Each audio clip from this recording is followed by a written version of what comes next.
Welcome back, everyone. It's great to be continuing our deep dive into Jane Jacobs's The Death and Life of Great American Cities. It is. It is. We really are getting to the heart of her ideas now. And in part 4, well, I think it's safe to say Jacobs shifts gears a bit. Oh, absolutely. If part 3 was about diagnosis, really understanding what ails cities, Right, laying out those conditions for diversity, for vibrancy. this part is all about treatment. It's Yeah. like she's giving us a toolkit A toolkit, exactly. for actually building better cities. It's practical. It's less about theory. Well, she doesn't abandon theory, but... Oh, of course not. But it's more about how we translate those observations. Yes, those sharp observations of hers into real-world solutions. So, ready to roll up our sleeves and get into the nitty-gritty? Let's do it. I'm excited to see what she's got in store for us. All right, so let's start with something that's always top of mind when we talk about cities. I think I can guess where you're going with this. Housing. Housing, always a hot topic. And particularly, how do we make cities affordable for everyone? It's a huge challenge. No doubt about it. And Jacobs tackles this head-on in her chapter on subsidizing dwellings. That's an interesting way to put it. Subsidizing dwellings, not public housing. Well, that's the thing. She's not actually arguing against the need for subsidies. No, she acknowledges that need, Cities have to provide shelter for all their residents, a right? basic human right. Exactly.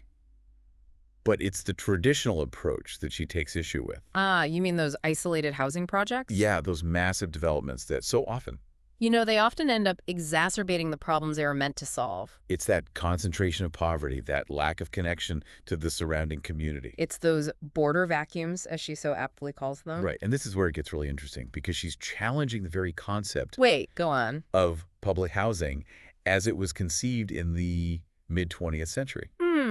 Yeah, unpack that a bit. That whole idea that government should be the landlord. Building these separate, income-segregated communities. Right, and how that actually runs counter to everything she's observed. It goes against the grain of how those successful urban neighborhoods function. With that mix of incomes, that diversity of backgrounds, those social connections that are so vital. It's about integration, not isolation. Exactly. So what does she propose instead? Well, she calls it guaranteed rent. Guaranteed rent. Okay, I'm intrigued. Imagine this.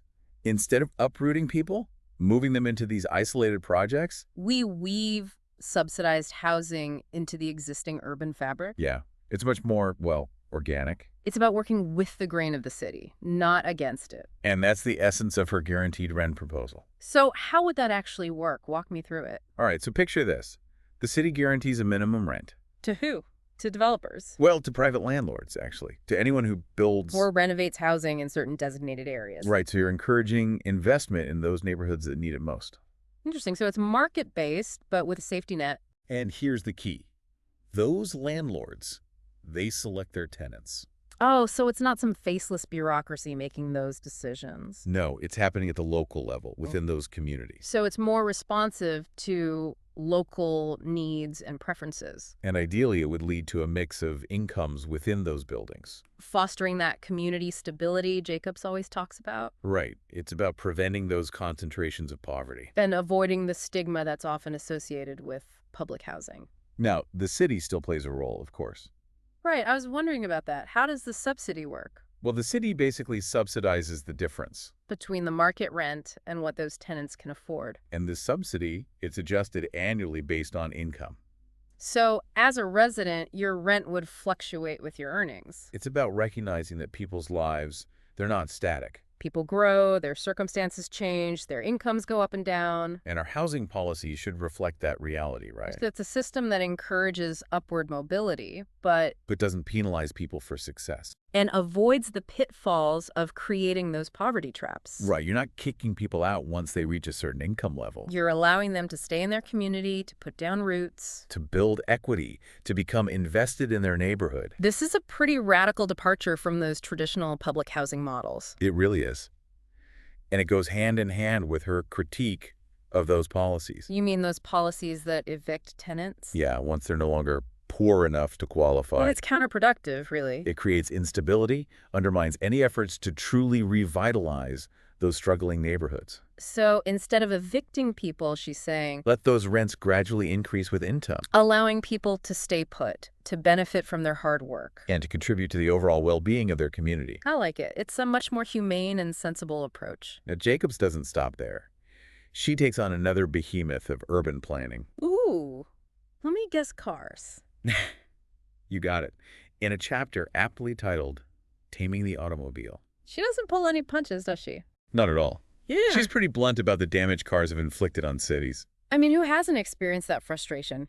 Traffic, parking nightmares. Those endless highways Yes, cutting yeah. through neighborhoods. It's like this erosion, as she described it. Yeah, this constant widening of roads, those sprawling parking lots. All of it eating away at the urban fabric. And for what? It doesn't even make cities more efficient in the long run.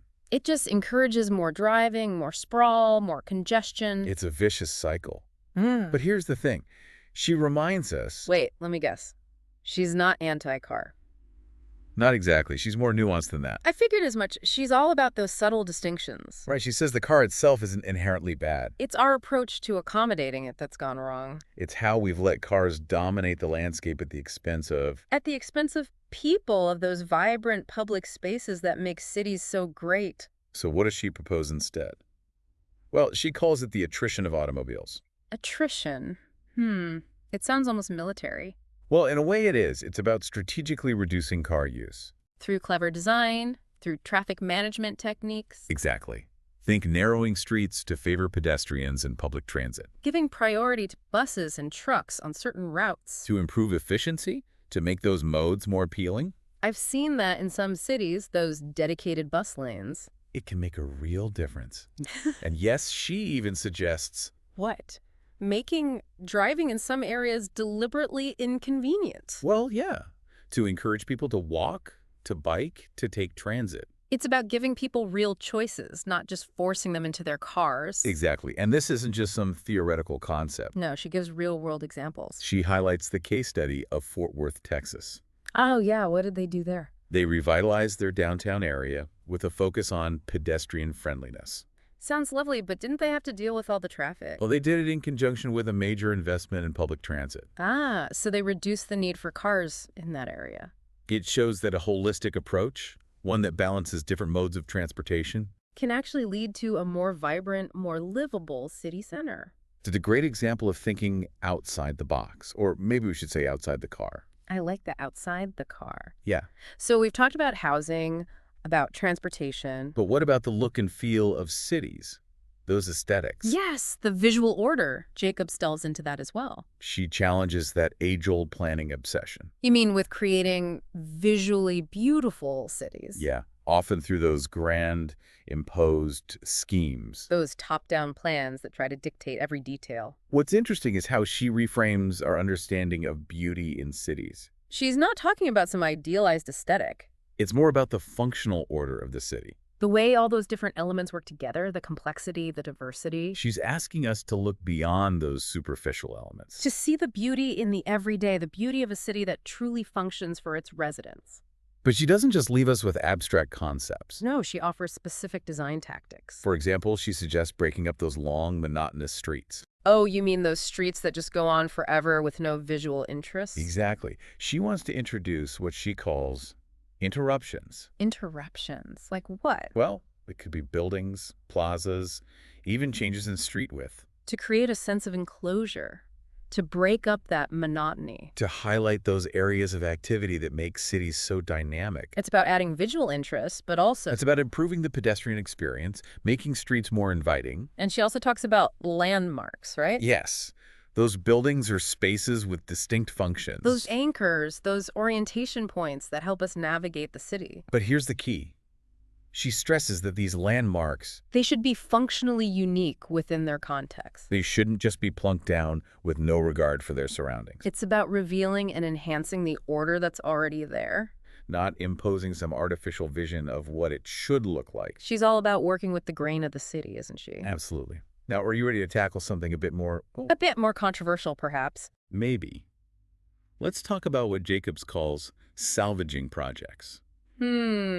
I have a feeling I know where this is going. It's where she tackles those large-scale urban renewal projects.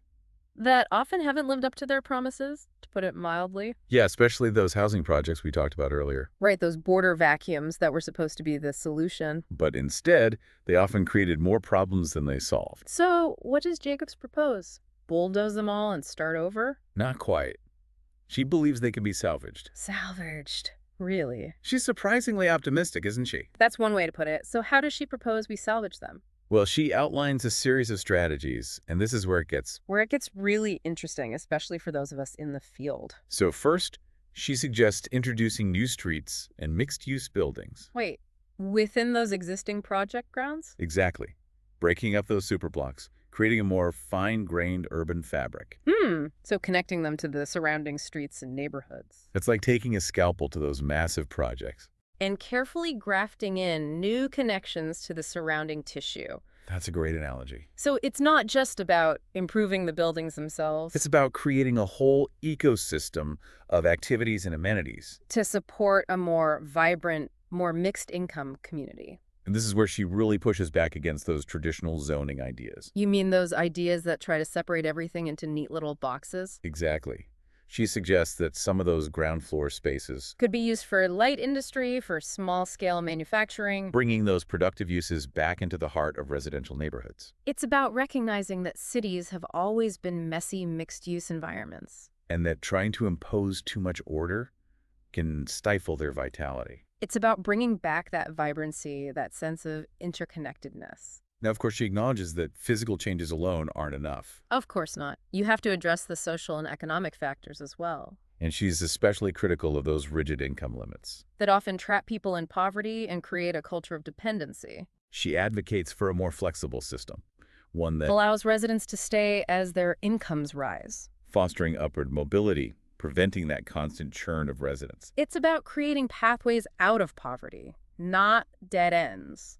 and recognizing that mixed-income communities are not only more equitable. But also more economically and socially vibrant. It's about giving people a chance to put down roots, to build equity, To become invested in their neighborhoods. and to acknowledge that people's lives and incomes, they're not static. They change and evolve over time, and our policy should reflect that. But while she's all about integration and breaking down barriers, She's also realistic about the challenges she doesn't sugarcoat those concerns about safety and security. that have plagued many of these projects, She's pretty blunt about the failings of those high-rise isolated towers. that have become breeding grounds for crime and social isolation.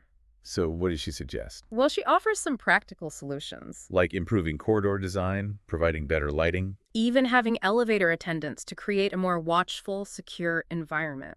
It's about bringing back those eyes on the street. That natural surveillance that comes from having a lively, well-used public realm. And it's about fostering a sense of community, of shared responsibility for the neighborhood. It's about understanding that psychology of fear How those desolate, poorly designed spaces can actually contribute to crime by making people feel vulnerable and isolated. So we've covered a lot of ground here, from housing and transportation. To the visual order of cities, the challenges of revitalizing those troubled projects. But there's one more piece of the puzzle we need to address. What's that? The way we govern and plan for cities as a whole.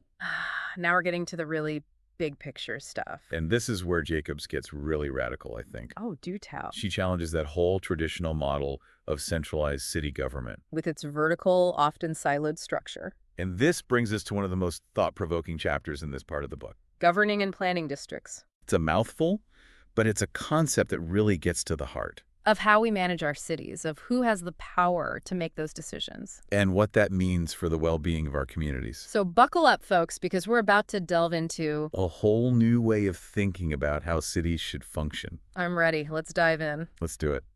Jacobs argues that this traditional top-down approach to city government, well, it often leads to bureaucratic inefficiency. It's that age-old problem, isn't it? And it makes it really tough, almost impossible, To do what? to address those unique needs of different areas within a city. You know, it's like Trying to fit a square peg into a round hole. Exactly. One size fits all just doesn't work in the complex world of cities. All politics is local, right? That's what they say. And Jacobs really takes that to heart. She does, doesn't she? Proposing a more decentralized system, what does she call it? District administration. Right, district administration. So she envisions cities, Being divided into smaller, self-governing districts. each with its own administrative body, handling those local planning and services, It's about empowering those who are closest to the problems, right? giving them the tools and the authority to come up with solutions that actually work. It's a fascinating idea. Really challenges those traditional notions of how cities should be run. Where did she get this idea? Was there any precedent for it? Well, she draws inspiration from those settlement houses. Oh, you mean those institutions that were so prominent? In the late 19th, early 20th centuries. They really were on the front lines of social reform, And they were organized around specific geographic areas, right? addressing those hyperlocal needs that larger institutions often overlooked. It's a model that, in many ways, was ahead of its time. It's amazing how these historical models can inform our current approaches. I know, it's like we're rediscovering these lost gems of urban wisdom.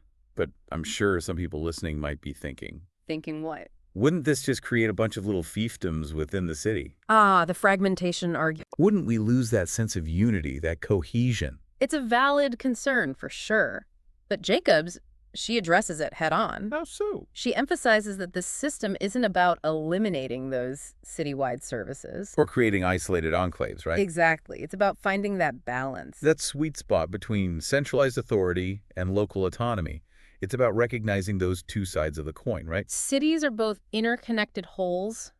Oh, collections of distinct neighborhoods, each with its own character, its own needs. It's about holding those two ideas in tension. So how would this work in practice? What would those district administrations actually look like? Well, Jacobs doesn't provide a blueprint, and I think that's intentional. Why is that? She wants us to think creatively, to adapt these ideas to our own context. It's not a one-size-fits-all solution, right? Right, every city is different. Yeah. But she does offer some guiding principles. Like what? She envisions those districts being small enough So that residents feel a sense of ownership. and can easily engage with those local officials, So we're talking about truly walkable districts. where you know your neighbors, where you can work to a district meeting. It's about bringing government closer to the people, making it more accessible. And she also emphasizes a mix of uses within those districts. Not just residential, but commercial, cultural, institutional as well. Right, creating those vibrant, self-contained neighborhoods. Those microcosms of the larger city. And these districts, they'd be responsible for a whole range of functions. From planning and zoning to sanitation, public safety, They'd have the power to decide how those citywide services are implemented at a local level, tailored to those specific needs. It's about flexibility, about responsiveness. But wouldn't this be incredibly complex, maybe even chaotic? Having all those districts operating semi-autonomously. Yeah, it seems like a recipe for confusion, for conflicting priorities. Well, Jacobs acknowledges the challenges. She doesn't shy away from them. This kind of decentralized system would require a major shift in thinking. It would require a willingness to experiment, to let go of some control. And to trust that communities, with the right support, Can make decisions that are in their best interests. it's about empowering those communities, giving them a real voice. But it would also require collaboration, right? Absolutely. Wow. To make sure those districts work together. To address those citywide challenges. It's finding that balance again between local autonomy. And citywide cohesion. It's not either, it's both hand. Cities are complex. They require nuanced solutions. Solutions that acknowledge both the interconnectedness. And the distinct identities of those different neighborhoods. I think what Jacobs is getting at here is a deeper question. About the very nature of cities, how we should approach them. It's about moving beyond those simplistic debates. Density versus sprawl, cars versus transit. Preservation versus development. All those false dichotomies that often dominate the conversation. And recognizing those interconnections, those subtle relationships. Cities are systems, complex systems. And to understand them, we need to embrace that complexity. And recognize that they're constantly changing, evolving. Adapting to those new challenges and opportunities. So our approaches to planning and governance. They need to be just as dynamic, just as responsive. Which brings us to Jacob's final chapter in this part of the book.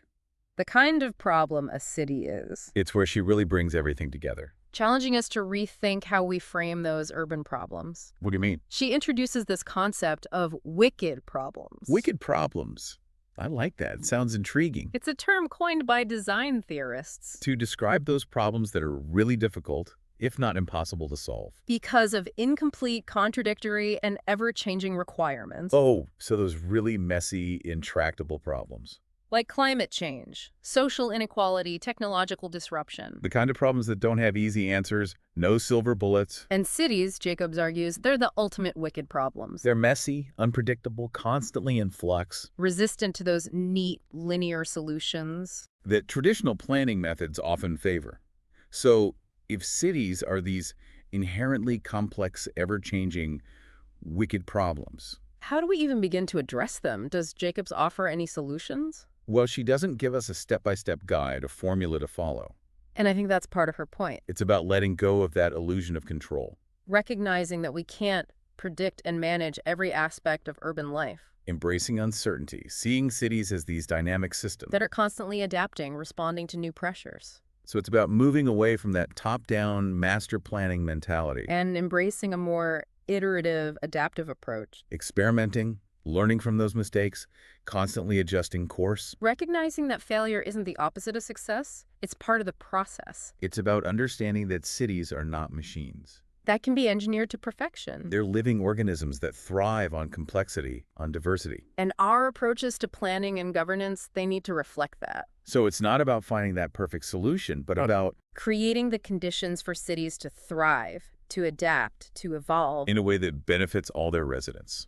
And this requires a pretty fundamental shift in thinking. It does, doesn't it? It's about moving away from seeing cities as problems to be solved. And embracing them as those complex, dynamic systems. That holds so much potential for human flourishing. Recognizing that cities are not just places to live and work. They're crucibles of creativity, engines of economic growth, centers of cultural vibrancy. And it's about making sure those benefits are shared equitably That everyone has a chance to participate in the urban experience. and to contribute to the city's success. It's a tall order for sure. But as Jacobs reminds us, cities are those most complex and challenging creations. And they demand our best thinking, our most courageous actions. It's a call to action that resonates even more powerfully today. As our cities face those new challenges of climate change, social inequality, Technological disruption and it's a call that's ultimately about embracing that inherent complexity. and beauty of cities as they truly are. Yeah. It's about seeing the city with fresh eyes, with a sense of wonder. So as we wrap up this discussion of part 4. I want to leave you with a question. All right, what's that? How can we translate these ideas, these principles? Into concrete actions in our own communities What steps can we take, individually and collectively? to create cities that are more just, more equitable, more vibrant. More truly alive. It really makes you think, doesn't it, about how we can make a difference. It does. It's a call to action, not just a theoretical exercise. And as we wrap up our deep dive into the death and life of great American cities, It's important to remember that Jacobs's work, it's not just to be admired. or debated, right, It's meant to be put into practice, to be tested, to be refined. in the real world, in our communities. So as you venture out into your own urban landscapes, Remember those lessons we've discussed? Observe, question, experiment, engage with your neighbors. advocate for change. Never stop believing in the power of cities to inspire, to connect, to transform. And remember, the best solutions, well, they often come from those closest to the challenges. From the people who actually live and work in those neighborhoods. It's about tapping into that collective wisdom, that diversity of perspectives. That's what makes cities such incredible incubators of innovation. Cities are living laboratories, and we're all part of the experiment. I like that. Cities as laboratories. So let's embrace that spirit of experimentation, that willingness to try new things. To fail fast, to learn from those mistakes. Because ultimately, Jacobs reminds us that cities are about people, They're about creating places where people can thrive, where they can connect. where they can contribute to something larger than themselves. It's a powerful vision, and it's one worth fighting for. Absolutely. Well, with that, I think we've come to the end of our deep dive. Into Jane Jacobs, The Death and Life of Great American Cities.